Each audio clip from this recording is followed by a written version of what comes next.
அஸ்ஸலாமு அலைக்கும் வரஹ்மத்துல்லாஹி வபரகாத்துஹு. அல்ஹம்துலில்லாஹி ரப்பில் ஆலமீன் வஸ்ஸலாத்து வஸ்ஸலாமு அலா சய்யிதில் முர்ஸலீன் வ ஆலிஹி வ ஸஹ்பிஹி அஜ்மாயின்.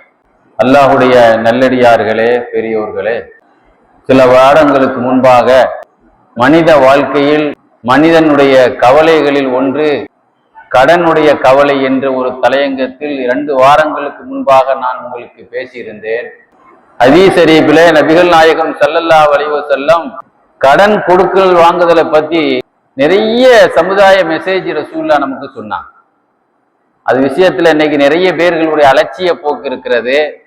அவர்களுக்கெல்லாம் ஒரு சரியான பாடத்தை புகட்டுவதற்காகவே பக்கம் பக்கமாக பெருமானார் அந்த கடனை பத்தி பேசியிருக்கிறாங்க.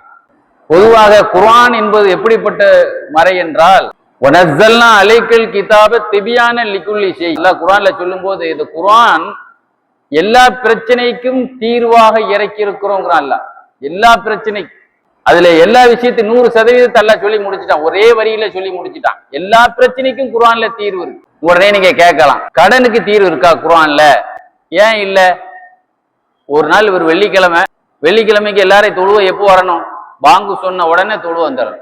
இமாம்கள் சட்டம் எழுதியிருப்பாங்க, ஒரு மனிதன் பாங்கு சொல்லப்பட்ட பிறகு எவனா ஒருத்தன் கடை திறந்து இருந்தால் அந்த வியாபாரத்துல பரக்கத்தே இருக்காது. சஹாபாக்கள் எல்லாம் நன்மைக்கு போட்டி போடுவாங்க. ஃபர்ஸ்ட் போனா ஒட்டக நன்மை, 2வது போனா மாடு கொடுத்த நன்மை, 3வது போனா ஒரு நன்மை இருக்குல்ல, கடைசியில கோழி, அப்புறம் கோழி முட்டை நன்மை இருக்குல்லங்க. ஒரு ஆள் 2வது 3வது நன்மை எப்படி கிடைக்கும்? நன்மைக்கு போட்டி போடுற ஆள்.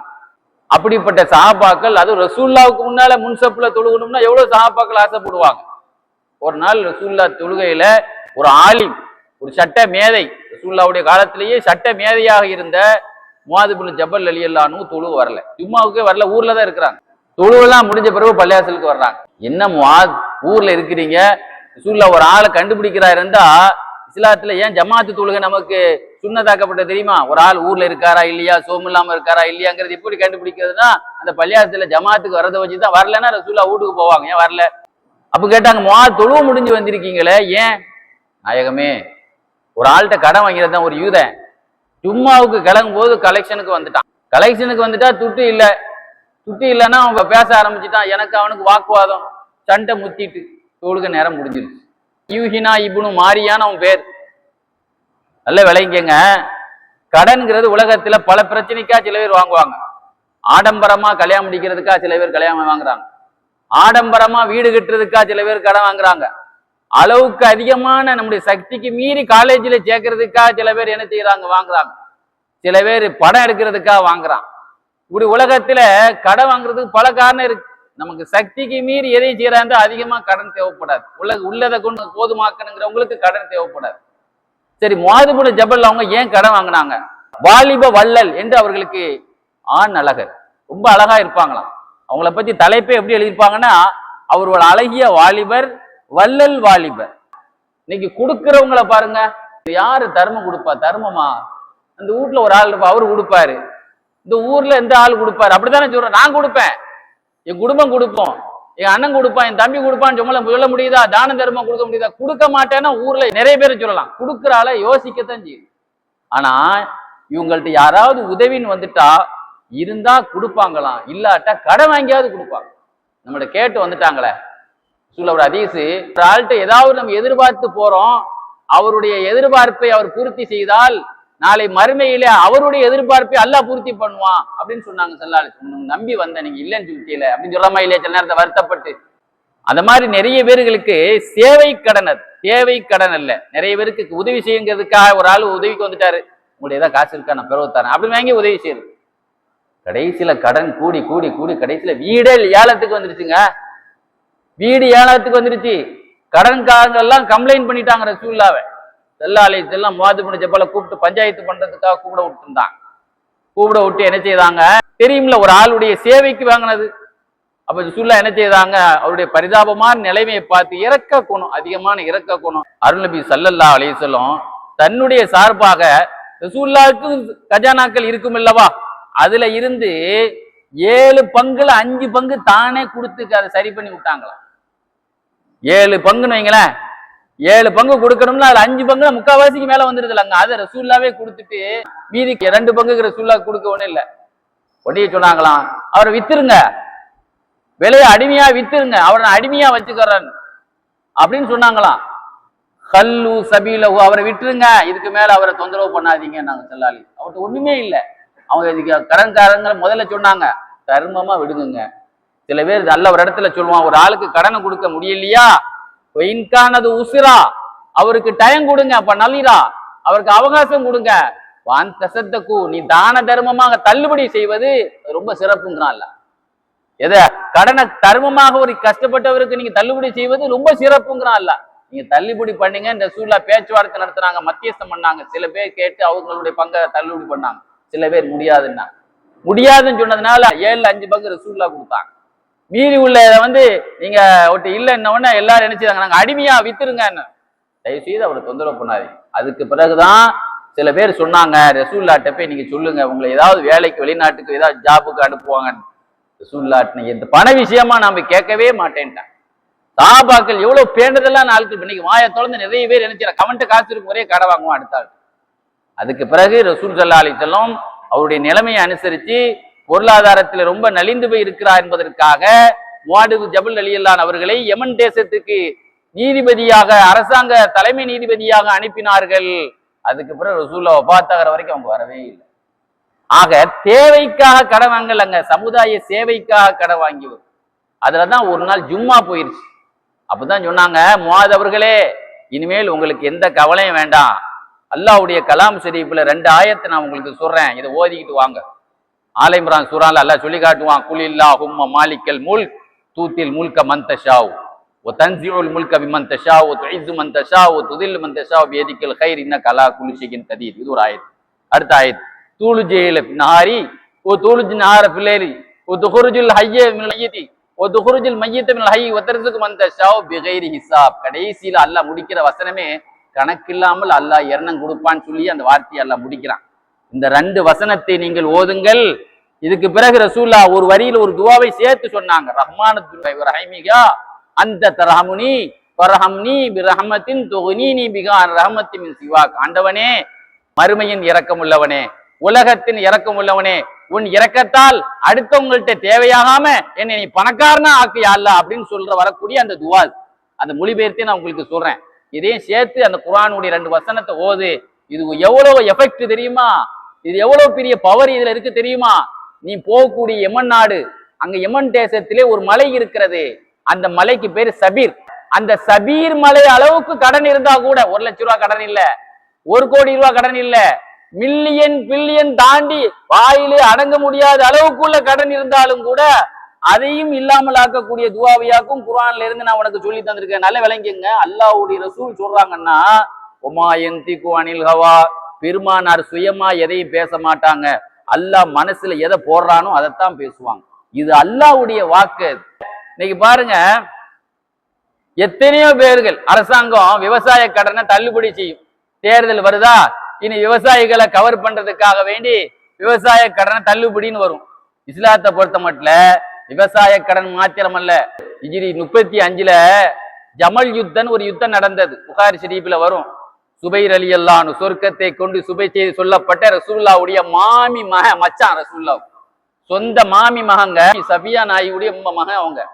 ஸல்லல்லாஹு அலைஹி வஸல்லத்தினுடைய காலத்துல சொர்க்கவாசி என்று நாவால் சொல்லப்பட்ட அப்படிப்பட்ட சுப செய்தி எல்லாத்துக்கும் அல்லாஹ் தஆலா ஒரு எஸ்கார்டு கொடுத்தான். எனக்கு மெய்காப்பாளர் சுபைர், எனக்கு மெய்காப்பா, ஒவ்வொரு ஆளுக்கும் ஒரு மெய்காப்பாளர் உண்டு. என்னுடைய மெய்காப்பாளர் யார்? சுபைர் அப்படின்னு சொன்னாங்க ஸல்லல்லாஹு அலைஹி வஸல்லம். எப்போ போனாலும் வாழை தூக்கிட்டு பாடி கேட்டா போகக்கூடியவங்க தான் சுபைர் ரலியல்லாஹு அன்ஹு.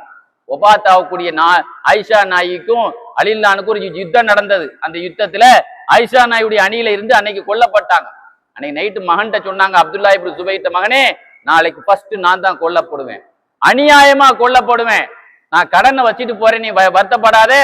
உன் கடனை என் கடனை நீ அடைக்கிறதுக்கு சிரமப்படும் போதெல்லாம் என் எஜமான்கிட்ட கேள், உனக்கு அல்லாஹ் உதவி செய்வான். நான் கேட்டாங்க, வாப்பா எஜமான யார்கிட்ட கேட்கறது? அல்லாஹ்ட்ட கேள் சொல்லுவாங்க. சுபைர் இல்ல மகன் அப்துல்லா இப்னு சுபைர் சொல்லுவாங்க, எங்க வாப்பாக்கு எவ்வளவு கடன் இருந்தது தெரியுமா?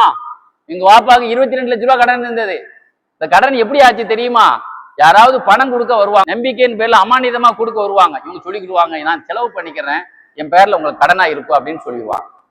நான் வச்சு பாதுகாக்கல, என் தேவைக்கு நான் செலவு பண்ணிக்கிறேன், நான் செலவு பண்ணிக்கிட்டா நீங்க தேவைப்படுமா நான் தரட்டான்னு சொல்லுவாங்க. சரி பரவாயில்லைன்னு. அப்படியே சில பேருடைய கடனை வாங்கி வாங்கி அமானிதமா வச்சதுல இவங்க அனுமதி கேட்டு தான் செலவு பண்ணாங்க. அதுல ஆனது கடன் எவ்வளவு? 22 லட்சம் ரூபாய் கடன். நல்ல விளங்குங்க. இவங்களுக்கு 2 பிளாட் இருந்தது. மதீனாவிலிருந்து சிரியாவுக்கு போற வழியில காபா, நான் சொல்றது புகாரி ஷெரீஃபினுடைய ஹதீஸை தான் சொல்றேன். புகாரி ஷெரீஃபிலேயே இந்த சம்பவம் இருக்கு. மதீனாவிலிருந்து சிரியா போகக்கூடிய பாதையில ஒரு 2 மனை இருந்தது. அந்த மனை எவ்வளவுக்கு வாங்கினது தெரியுமா? நல்ல விளங்குங்க. 1,70,70,000 ரூபாய்க்கு தான் வாங்கியிருக்கிறாங்க. போதாத குறைக்கு மதீனாவில 11 வீடு இருந்தது. மிஸ்ர் நாட்டுல ஒரு வீடு இருந்தது. ஈராக்கிலே பசரா மாநிலத்துல ஒரு வீடு இருந்தது. கூஃபா மாநிலத்துல ஒரு வீடு. மொத்தத்திலே அவர்களுக்கு 14 வீடு இருந்தது. அவங்களுடைய குடும்பம் 4 மனைவி. அப்துல்லா இப்னு சுபைருக்கு 18 பிள்ளைங்க. பேர பிள்ளைங்களே எத்தனை பேர்? அவங்களுக்கு 9 பொம்பளை பிள்ளை, 9 ஆம்பளை பிள்ளை. யாருக்கு? அவங்களுடைய மகனார் அப்துல்லா சுபைருக்கு மொத்தம் 18 பிள்ளைங்க. அப்போ பேர பிள்ளைங்க நிறைய, 4 மனைவி. போதாத குறைக்கு சொன்னாங்க, என் சொத்துல இருந்து நீ 3ல ஒரு பகுதி தர்மமா கொடுக்கணும்னாங்க. இன்னைக்கு எவன் அப்படிலாம் எழுதுறான்?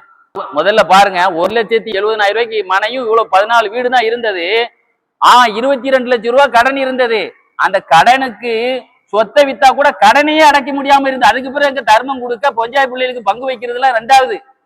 முதல்ல அப்படிதான் இருந்தது. சொல்வார்கள், அப்துல்லா இப்னு சுபைர் கடனை கேட்கறதுக்கா ஒவ்வொரு ஆளா வரும்போது நான் ரொம்ப கஷ்டப்படும் போதுன்னா என்ன செய்வேன் தெரியுமா? எங்க வாப்பா சொல்லிட்டு போனதை நினைச்சு பார்ப்பேன். என் எஜமான்ட்ட கேள்வி சொன்னாங்கல்ல, நான் அல்லாட்ட எப்படி துவா செய்வேன் தெரியுமா? யா மௌல சுபைர், சுபைருடைய எஜமானே, எங்க வாப்பாவுடைய கடனை அடைய அல்லா, இக்லி தைனஹு, அவருடைய கடனை அடைய அல்லான்னு கேட்பேன். என் எஜமானேன்னு கேட்க மாட்டேன். என்ன சொல்லுவேன் பாருங்க, சில பேர்ட்ட நம்ம அல்லாவுடைய பேரை சொல்லி கேட்கும்போது அவங்களுக்காக நல்லோருக்கு பேய்மலை எல்லோருக்கும். சுபைருடைய எஜமானே எனக்கா தராட்டாலும் இஸ்லாத்துக்கா தூண கொடுத்து 4வது உறுப்பினராக ரசூலுல்லாஹ்ட்ட சேர்ந்தாங்களே. இஸ்லாத்திலே முதல் இன்னைக்கு நம்மலாம் எத்தனை ஆயிரம் கோடிக்கு பிறகு இஸ்லாத்துக்கு வந்திருக்கோம். ரசூலுல்லாஹ்ட்ட 4வது உறுப்பினராக சேர்ந்தாரு. அந்த சுபைருடைய பொருட்டால் என் கடன், எங்க வாப்பா கடனை அடையும் கேட்பேன். அல்லாஹ் கடன் அடைக்க வழியை கொடுத்துருவான். என்ன நடந்தது தெரியுமா? 22 லட்சம் ரூபாய் கடன் இருந்தது. பின்னால அந்த கடனையும் கொடுக்கப்பட்டு 1,70,70,000 ரூபாய்க்கு வாங்கின அந்த நிலம் சுமார் 16 லட்சம் ரூபாய்க்கு விலை போனது. எப்படிங்க? அல்லாஹ் நமக்கு பரக்கத்து செய்ய ஆரம்பிச்சுட்டா 1,70,70,000 ரூபாய்க்கு காபா என்ற 2 பிளாட் எத்தனை லட்சத்துக்கு போச்சு? 16 லட்சத்துக்கு போச்சு. மொத்தத்துல எல்லாம் அவங்க தர்மம் கொடுக்க சொன்னாங்கல்ல, தர்ம சொத்து ஒரு 3ல ஒரு பகுதி, 1,92 லட்சம் ரூபாய் தர்மத்துக்கும் கொடுத்தாங்க. 3ல ஒரு பகுதி. ஒவ்வொரு பொஞ்சாதிமாரிகளுக்கும் 12 லட்சம் ரூபாய் கிடைச்சது. மொத்த டோட்டலா பார்த்தா 5,08 லட்சம் ரூபாய்க்கு மொத்தம் அவங்களுடைய சொத்து கடன் கொடுத்தது, சொந்தக்காரங்க எடுத்தது, தர்ம கணக்கு எல்லாம் சேர்த்தா மொத்தம் எவ்வளவு செலவாச்சு? 5,08 லட்சம். நல்ல விளைஞங்க. 22 லட்சம் ரூபாய் கடனை வச்சுட்டு போன சுபைர் ரலியல்லாஹு அன்ஹு அதுக்கு பிறகு எப்படி இத்தனை பேருக்கு 1,92 லட்சம் ரூபாய் தர்மம் கொடுத்திருக்கிறாங்க. ஒவ்வொரு பொஜாதி மாதிரியும் 12 லட்சம் ரூபாய் எடுத்திருக்கிறாங்க. எல்லாருக்கும் கொடுத்து 5,08 லட்சமா எப்படி ஆச்சு? அல்லாஹ் நினைச்சா மலை மாதிரி உள்ள கடனை அழிக்கிறதுக்கு துவாவை விட ஒரு பெரிய சக்தி எதுவுமே கிடையாது. ஆக கடனில் திவாலாய் கடந்தவங்க பெரிய கோடீஸ்வர பிறப்பாக சொத்துக்கள் பங்கு வைக்கப்பட்டிருக்கின்றால் இது சொல்லி தந்தது யார்? குர்ஆனுக்கு அடுத்த அந்தஸ்தில் இருக்கக்கூடிய புகாரி ஷரீஃப் தரக்கூடிய புள்ளி விவரத்தை தான் உங்களுக்கு நான் பதிவு செய்கிறேன் என்பதை நீங்க விளங்கிக் கொள்ளணும். கண்ணியத்திற்குரியவர்களே, நபிகள் நாயகம் ஸல்லல்லாஹு அலைஹி வஸல்லம் சொன்னாங்க, இன்னைக்கு கடனை வாங்கிட்டு இன்னைக்கு நிறைய பேர் தைரியமா நடமாடிக்கிட்டு இருக்கான், நிறைய தொழுதுட்டு அலையறான். ரசூலுல்லாஹ் சொன்னான், கியாமத் நாளையில ஒரு கடனாளி வருவான், அல்லாஹ் அவனை விசாரணைக்கு அழைப்பான். அவனை பார்த்து கேட்பான், டேய் எதுக்காக என் அடியார்களுடைய பணத்தை வாங்கி நாசமாக்குறேன், என்ன பிரச்சனைக்கா நீ கடன் வாங்கின என்று அல்லாஹ் விசாரணை நடத்துவான். அந்த மனிதர் உண்மையிலே நியாயமான ஆளா இருந்தா அவர் சொல்லுவார், ஆண்டவனே அந்த கடன் வாங்கின காசுல இருந்து தள்ளி காசு நான் சாப்பிடவும் இல்லை, 5 பைசா கூட நான் ஒரு ட்ரெஸ் கூட எடுக்கல, 5 பைசா கூட ஒரு கிளாஸ் தண்ணி கூட நான் குடிக்கல, என்னுடைய கடை தீ பிடிச்சிருச்சு, நான் எப்படி கடன் அடைப்பேன்? தீ பிடிச்சிருந்தவள் அப்படி சொல்லுவார். என் கடன் மொத்தமா அன்னைக்கு பின்னாலோடு கடனை திருடிட்டு போயிடறாங்க, நான் கடையை திருடிட்டு போயிடறாங்க, சிலவ கடன் திருடு போயிருச்சு, ஆண்டவா நான் எப்படி கடன் அடைப்பேன்? அல்லது அந்த பொருளுக்குள்ள திடீர் என்ன செய்ச்சு, அழிவு போயிருச்சு, நான் எப்படி அடைப்பேன் ஆண்டவனே?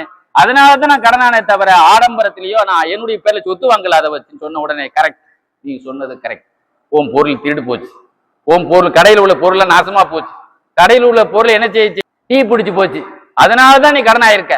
அதனால நீ கடன் ஆனதுக்கு பதிலாக உன் நன்மைகள் கடன் வாங்குறவன் எல்லாம் வாங்கிட்டு போனாலும் உனக்கு நன்மை இல்லாம உன் தட்டு காலியா கிடக்குதா, ஒரு பொருளை எடுத்து அல்லாஹ் வைப்பானாம். அப்படியே நன்மையினுடைய திராசு கனமாகிவிடும். அல்லாஹ்வுடைய கிருபையால் அவருடைய நன்மைகள் கனமாகி அவர் சொர்க்கத்துக்கு போவார். யாரு? நியாயமான முறையில் உள்ளவர். ரசூலுல்லாஹ் சொன்னாங்க, அத்தைனு தைனானி, கடன் ரெண்டு வகை. ஒன்னு என்ன தெரியுமா? ஒருத்தன் கடன் வாங்கினா கடைசி வரைக்கும் எப்படியாவது கொடுத்தனும் நியத்து வச்சான், இறந்து போயிட்டான், அந்த கடனை நான் உதவியா இருப்பேன்னு சொன்னாங்க ஸல்லல்லாஹு அலைஹி வஸல்லம். ஆனா வலியுகு, எவன் கடன் வாங்கி அந்த கடனை கொடுக்கணும் நியத்து வச்சுக்கிட்டே இருந்தாரு, சந்தர்ப்பம் அமையல, அவர் இறந்துட்டாருன்னா அவர் கடனுக்கு நான் உதவியா இருப்பேன்னு சொன்னாங்க ஸல்லல்லாஹு அலைஹி வஸல்லம். நாளைக்கு அவர் மேல கேஸ் போட்டு அவர் நன்மையை எடுக்க வந்தா கூட அல்லாஹ்வுடைய ரசூலுடைய உதவி இருக்குன்னு தெரியுதா?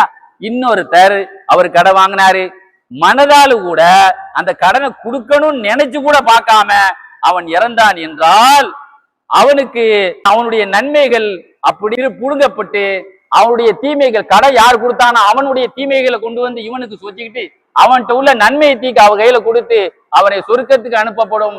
நல்ல விளங்கிக்கங்க, மறுமையில எவன் கையிலையும் தங்க காசு இருக்காது, நன்மை தீமை தான் இருக்கும். நன்மையை தான் எல்லாம் சேஞ்ச் பண்ணுவான்னு சொன்னாங்க ஸல்லல்லாஹு அலைஹி வஸல்லம். சொன்னாங்க, லைஸ சம்மா திர்ஹமுல்லா தீனாரும், அந்த இடத்துல எவன்டையும் பண காசு இருக்காது, நன்மை தீமை தான் இருக்கும், நன்மை தீமை எல்லாம் மாத்தி அடிப்பான்னு சொன்னாங்க.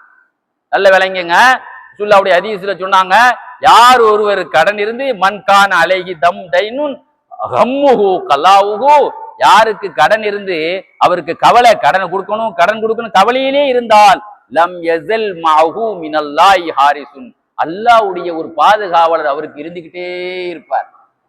அந்த கடனை கொடுக்கணும்னு கவலையில் நடமாறாரு பாத்தீங்களா, அவருக்கு யாருடைய பாதுகாப்பு? அல்லாஹ்வுடைய உதவி இருந்துகிட்டே இருக்கும். ஆயிஷா நாயி கடன் வாங்குவாங்களாம், கேட்கப்பட்டதான், உங்களுக்கு என்ன தேவை? ரசூலுல்லாஹ்வுடைய மனைவி, ரசூலுல்லாஹ் விட செழிப்பா காசு கொடுக்க கணவர் யாருமே இருக்க மாட்டோம், நம்மள மாதிரி கணக்கு பார்ப்போம். ரசூலுல்லாஹ் கணக்கு பார்த்து கொடுக்குறாளா? உலகத்திலே நாம் தான் நம்பர் 1 கொடை வள்ளல் சொல்லக்கூடியவங்க பஞ்சாயத்தையும் கொடையில உள்ளதான இருந்திருப்பாங்க. அவங்க ஆயிஷா அம்மாவுடைய வாப்பா யாரு? அவரே ஒரு பெரிய தொழிலதிபர், அபூபக்கர் நாயகம் பெரிய தொழிலதிபர் தானங்க, பெரிய வியாபாரி இல்லங்க அவங்க. அப்ப அவங்களுக்கு கடன் வாங்க வேண்டிய தேவை இல்லை. உங்களுக்கு என்னமா கடன் அப்படின்னு கேட்டவங்க சொன்னாங்களாம், தேவைக்கா கடன் வாங்கல. ரசூலுல்லாஹ்வுடைய ஹதீஸ், ஒரு ஆள் கடன் வாங்கி நியத்து வச்சா கொடுக்கணும்னு அல்லாஹ்வுடைய உதவி இருக்குன்னு சொன்னாங்களா இல்லையா? எனக்கு அல்லாஹ்வுடைய உதவி இருக்கணும் என்பதற்காக கடன் வாங்கி நான் நியத்து வச்சுக்கிட்டேன். எதுக்காக? எனக்கு அல்லாஹ்வுடைய உதவி இருக்குன்னு சொன்னாங்களா இல்லையா? நியத்து வச்சா பாத்துங்க.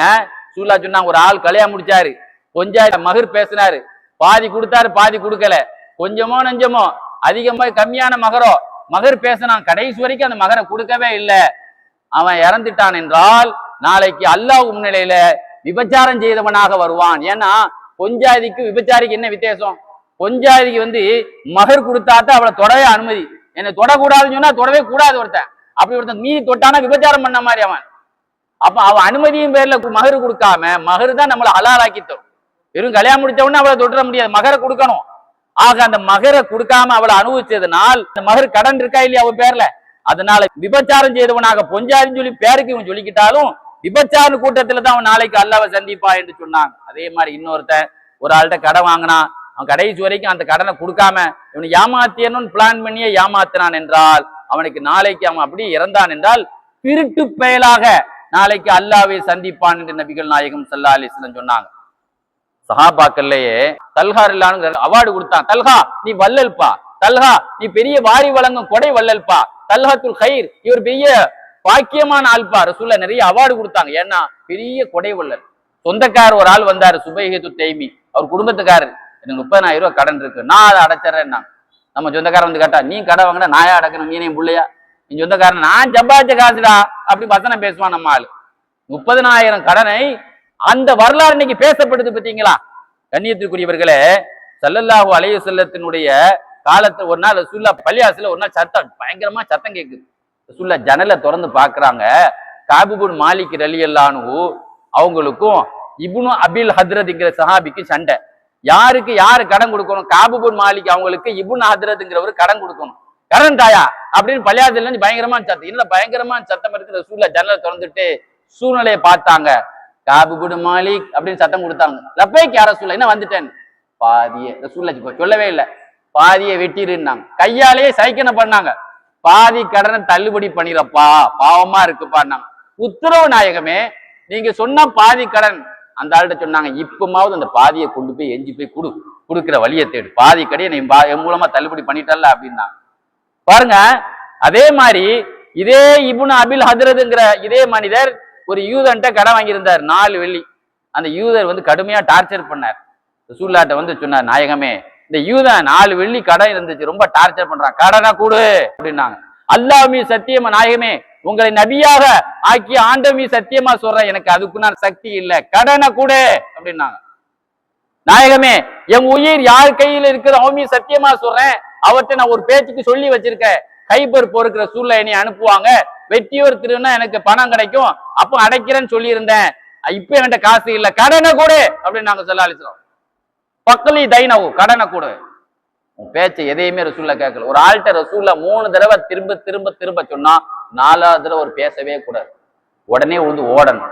உடனே உழுந்து ஓடினாங்களாம். ஒண்ணுமே இல்ல, தலையில ஒரு சின்ன துண்டு இருந்தது, இடுப்புல ஒரு வேட்டி இருந்தது, வேட்டியை குலைஞ்சாரு, தலையில உள்ள துண்டை தூக்கி இடுப்புல கட்டினாரு. இப்ப ரசூல்லா சொல்லிட்டாங்களா இல்லையா, 3 தடவை பேசின பிறகு நின்று பேசவே கூடாது, ரைட்ஸே கிடையாது யாருங்க. அல்லாஹ்வுடைய உத்தரவு, அல்லாஹ்வுடைய ரசூல் உங்களுக்கு ஒரு கருத்து சொல்லிட்டா யோசிக்கிறது கூட ரைட்ஸ் கிடையாதுங்கிறான் அல்லாஹ். ஆலோசனை எல்லாம் கிடையாது. உடனே போன பஜார்ல என் வேட்டியை யாரு வாங்குவா, என் வேட்டியை யாரு வாங்க, 4 வெள்ளிக்கு வித்தாரு, அந்த கடனை கொடுத்தாரு, வேட்டியை குலைஞ்சிட்டு துண்டை தூக்கி இடுப்புல கூட்டு வந்தாரு.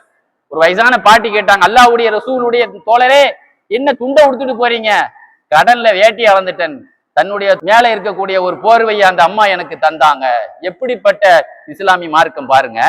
அபு அய்யூபுல் அன்சாரி ரலியல்லாஹு ஒரு காலத்துல ரசூலுல்லாஹ்வுக்கு வீடு கொடுத்து மதீனாவிலே வரவேற்பு கொடுத்து ரசூலுல்லாஹ் அவங்க வீட்டுல தான் தங்கி இருந்தாங்க. பிற்காலத்துல கொஞ்சம் கடன் ஆயிட்டாங்க. முஆவியா ரலியல்லாஹு சந்திச்சு சொன்னாங்க, முஆவியா அவர்களே, அதிபர் அவர்களே, எனக்கு கொஞ்சம் கடனா இருக்கு அப்படின்னாங்க. அவங்க கண்டுக்கிறவே இல்லை. உடனே அங்க இருந்து பஸ்ராவுக்கு வந்தாங்க. இப்னு அப்பாஸ் அவங்கள சந்திச்சாங்க, எனக்கு கடன் இருக்குனாங்க, நீங்க எங்க வீட்டுல தங்குங்க, ரசூலுல்லாஹ்வை தங்க வச்சு உபசரிச்சு நீங்க எங்க வீட்டுல நீங்க தங்குங்க, உங்களை நான் உங்க கடன் இல்லை, உங்களுக்கு என்ன வேணும், எனக்கு 4000 ரூபாய் அரசாங்கம் தந்துடுச்சு, இப்ப நின்றுடுச்சு, 4000 5 மடங்கு 20,000 வாங்கிக்கங்க, வேற என்ன வேணும், விவசாயத்துக்கு வேலை செய்யறதுக்கு 8 அடிமை வேணும், 8 8 40 5 மடங்கு 40 அடிமை வாங்கிக்கங்க. நீங்க எப்படிப்பட்ட ஆளு, ரசூலுல்லாஹ்வை கவனிச்சா அல்லவா. வீட்டுல சொன்னாங்களாம், எல்லாரும் காலியாகுங்க, அபு அய்யூபுல் அன்சாரி நம்ம வீட்டுல தங்க போறாரு, ரசூலுல்லாஹ்வுக்கு வீடு கொடுத்த ஆளை நம்ம தங்க வைக்கணும், அவளை கவனிக்கணும். எப்படிப்பட்ட இஸ்லாமிய வரலாறு பாருங்க என்பதை விளங்கிக் கொள்ள வேண்டும். கண்ணியத்திற்குரியவர்களே, ரசூலுல்லாஹ் சொன்னாங்க, அல்லாஹ்வுடைய பாதையில் ஒரு மனிதர் கழுத்து அறுக்கப்படுகிறார், ரத்தம் ஓடுது, அவருக்கு 6 பாக்கியம் கிடைக்கும். சொர்க்கத்துல 72 ஹூர்லி பெண்கள் கல்யாணம், 70 பேருக்கு சொர்க்கத்தை சீக்கமெண்டேஷன் பண்ணலாம், தலையில ஒரு கிரீடம், சொர்க்கம், அருமையினுடைய அபாயத்திலிருந்து பயம் நீங்கிறது, பாவம் மன்னிக்கப்படும், எல்லாமே கிடைக்கும். ஆனால் கடனாளியா இருந்தாலே தவிர நாங்க செல்லாలి, அவர் அல்லாஹ்வுடைய பாதையில் வெட்டப்பட்டு ரத்தம் ஓடினாலும் சரி. ரசூலுல்லாஹ் இன்னொரு ஹதீஸ்ல சொன்னாங்க, ஒரு மனிதர் அல்லாஹ்வுடைய வெட்டப்படுகிறார், திரும்ப உயிராக்கப்படுகிறார், திரும்ப வெட்டப்படுகிறார், திரும்ப உயிராக்கப்பட்டாலும் கூட சொர்க்கத்தில் நுழைய மாட்டார், அவர் பேரிலே கடன் இருந்தாலே தவிர.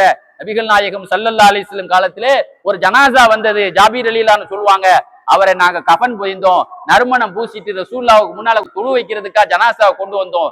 ரசூலுல்லாஹ் கேட்டாங்க, அவர் பேர்ல கடன் இருக்கான்னு கேட்டாங்க. 2 தங்க காசு இருக்குது. அப்படியா, நான் தொழு வைக்க மாட்டேன்ட்டாங்க. அப்போ ஒரு அபூ கத்தாதான் ஒரு சஹாபி சொன்னாங்க, நான் அந்த கடனை அடைச்சுக்கிறேன் அப்படின்னு சொன்ன உடனே ரசூலுல்லாஹ்ட்ட போய் சொன்னோம், நாயகமே அபூ கத்தாதா 2 தங்க காசை பொறுப்பெடுத்துட்டாருன்னு சொல்லிட்டாருன்னு உடனே மையத்தினுடைய பொறுப்பை எடுத்துக்கிட்டாரா, திரும்ப திரும்ப கேட்ட பிறகு ரசூலுல்லாஹ் போய் தொழு வச்சாங்க. ஒரு நாள் ஆச்சு, ஆன பிறகு சொன்னாங்களா, அவர் கொடுத்தாரா அந்த காசை கொடுத்துட்டாரா, ஜாபீர்லான்னு சொன்னாங்க, நேற்று தானே அவர் இறந்திருக்காரு, முன்ன பின்ன கொடுக்கலாமே அப்படிங்கிற மாதிரி சொன்னாங்க. இன்னொரு நாள் கழிச்சு அந்த மனிதர் கடனை கொடுத்த பிறகு ரசூலுல்லாஹ் சொன்னாங்களாம், இப்பந்தான் அந்த மையத்து கூலா இருக்கு, இது வரைக்கும் சூடாதான் நரகத்துல இருந்தது, 2 நாள் லேட் பண்ண வரைக்கும் அவருக்கு நரகத்துல அவர் அடுப்புல இருந்த மாதிரி தான் அவர் சூடாயிட்டு இருந்தாரு, இப்பதான் அவரை கூலாக்கி இருக்க, இன்னைக்குதான் நீ கடனை அடைச்சிருக்கேன்னு சொன்னாங்க. இப்படி பார்த்தோம் சொன்னா ரசூல் ஸல்லல்லாஹு அலைஹி வஸல்லம் ஒரு ஆள் வந்தார், யார் ரசூலல்லாஹ், ஒரு மனிதர் அல்லாஹ்வுடைய பாதையில கொல்லப்பட்டார், அல்லாஹ்வுக்காக தியாகம் செய்தார், அவர் கொல்லப்பட்டால் அவருக்கு சொர்க்கம் உண்டு. போயிட்டார் அந்த ஆள். திரும்ப கூப்பிட்டு சொன்னாங்க, ஜிப்ரீல் வந்துட்டு சொல்லிட்டு போனாரு, அவர் கொல்லப்பட்டாங்க மட்டும் சொர்க்கம் இல்ல, அவர் கடன் இல்லாம கொல்லப்பட்டாலும் ஜிப்ரீல் அலைஹிஸ்ஸலாம் வந்து சொல்லிட்டு போறாங்க, இந்த செய்தியை சேர்த்து வழங்கிக்க, வெறும் கொல்லப்பட்டாலும் ஊரு ஃபுல்லா கடன் வாங்கிட்டு போய் ஒருத்தன் கொல்லப்பட்டான்னா அவனுக்கு சொர்க்கம் கிடையாது என்று நபிகள் நாயகம் ஸல்லல்லாஹு அலைஹி வஸல்லம் நமக்கு சொல்லி தந்தான். ஆக நாம ஆரம்பத்திலே சொன்ன ஆல இம்ரானுடைய அந்த 2 வசனத்தை நம்ம மறந்துடக்கூடாது. குலில்லாஹும்ம மாலிக்கல் முல்க், நபியே இந்த துவாவை சொல்லுங்கள் என்று அல்லாஹ் சொல்லித்தரானே. முஆத் இப்னு ஜபல் அவர்களுக்கு யமன் நாட்டில உள்ள சபீர் மலை அளவுக்கு கடன் இருந்தா கூட இந்த 2 ஆயத்து உங்களை கடனை இல்லாம ஆக்கிவிடும் என்று சொன்ன நபி, உலகத்திலே சிறு பிராயத்தில் கூட பொய் பேசாத நபி, சின்ன வயசுல கூட உண்மையை தவிர பேசாத பையன் என்று அவார்டு வாங்கின நபி, நபியான பிறகு சொல்ற விஷயத்துல நமக்கு சந்தேகம் இருக்குமா? ஆக இன்னைக்கு கடனுக்கு கந்து வெட்டி வாங்குறது என்பது தீர்வல்ல. என்ன விஷயத்தை சொன்னா அல்லாஹ்வுடைய ரசூல் நமக்கு தீர்வு சொன்னாங்களோ, குர்ஆன் என்ன தீர்வு சொல்லுதோ அந்த தீர்வும்படி இந்த 2 வசனங்களை நம்ம மனப்பாடம் செய்து அல்லாஹ்வுடைய பாதுகாப்பில நம்முடைய வாயை சுத்தமான வாயாக, ஹலாலான உணவை சாப்பிடக்கூடிய வாயாக இருந்தால் இந்த வசனம் நமக்கு உடனே என்ன செய்ய வேலை செய்ய ஆரம்பிக்கும். மாசங்களில், சில மருந்து சாப்பிட்டா வாரங்களில், சில மருந்து சாப்பிட்டா, சில இன்ஜெக்ஷன் போட்டா உடனே வேலை செய்யுமா இல்லையா? அது நம்முடைய பவரை பொறுத்து நம்முடைய எந்த அளவுக்கு ஸ்பீடா வேலை செய்யும் என்பது. வேலை செய்யலைன்னா குர்ஆன் பொய்யா போயிருங்க. குர்ஆன் என்னைக்கும் பொய்யாகாது. நாம தான் பொய்யா வாழ்ந்துகிட்டு இருக்கோம். அல்லாஹ் சுப்ஹானஹு வ தஆலா நம்முடைய வாழ்க்கையிலே கடலில் இருந்து மூழ்குவதிலிருந்து நம்மையும் நம் சார்ந்தவர்களையும் அல்லாஹ் பாதுகாப்பானாக. வட்டியில் இருந்து அல்லாஹ் நம்மை பாதுகாப்பானாக. நகைகளை கூட நம்ம ஈடு செய்து பணம் வாங்குவதிலிருந்து கூட அல்லாஹ் நம்மை பாதுகாப்பானாக. வாஹிர் தாவான் அல்ஹம்துலில்லாஹி ரப்பில் ஆலமீன். அஸ்ஸலாமு அலைக்கும் வரஹ்மத்துல்லாஹி வபரகாத்துஹு.